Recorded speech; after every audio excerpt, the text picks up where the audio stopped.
तो आज समझेंगे भारतीय संविधान का अनुच्छेद 2 सीधे एग्जाम के पॉइंट ऑफ व्यू से। इसका जवाब मिलता है अनुच्छेद 2 में दी गई खास शक्तियों से। आइए देखते हैं।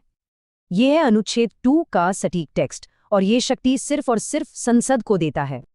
यहाँ एडमिट और इस्टैब्लिश इन दो शब्दों पर ध्यान देना है, दोनों के मतलब अलग हैं। तो एडमिट का मतलब है पहले से मौजूद राज्य को शामिल करना और इस्टैब्लिश मतलब नए क्षेत्र से नया राज्य बनाना। इसे असल में कैसे इस्तेमाल किया गया, सबसे अच्छा उदाहरण है सिक्किम का विलय। तो पहले 1974 में सिक्किम एक एसोसिएट स्टेट बना और फिर 1975 में भारत का पूर्ण राज्य। और हाँ, एक बहुत कॉमन कंफ्यूजन होता है अनुच्छेद 2 और अनुच्छेद 3 के बीच। ये दोनों बिल्कुल अलग हैं।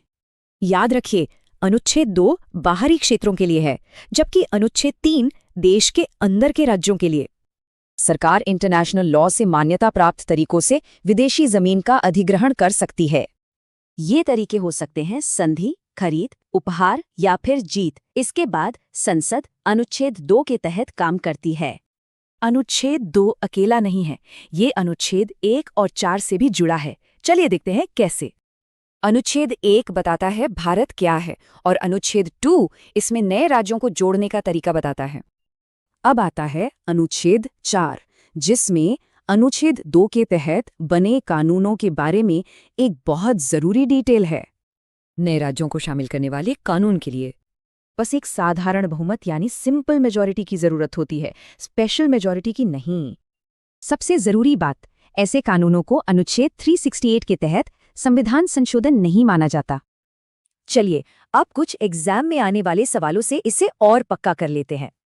सोचिए, ये शक्ति किसके पास थी, संसद या राज्य विधानमंडल? जवाब है गलत। ये शक्ति सिर्फ और सिर्फ भारत की संसद के पास है। याद कीजिए, अनुच्छेद 4 में इस बारे में क्या कहा गया था? जवाब है नहीं। अनुच्छेद 4 साफ कहता है कि ये संशोधन नहीं है और साधारण बहुमत काफी है। सोचिए, ये मामला देश के अंदर का है या बाहर का? इसका जवाब है अनुच्छेद 3। अनुच्छेद 2 सिर्फ उन क्षेत्रों के लिए है जो पहले भारत का हिस्सा नहीं थे।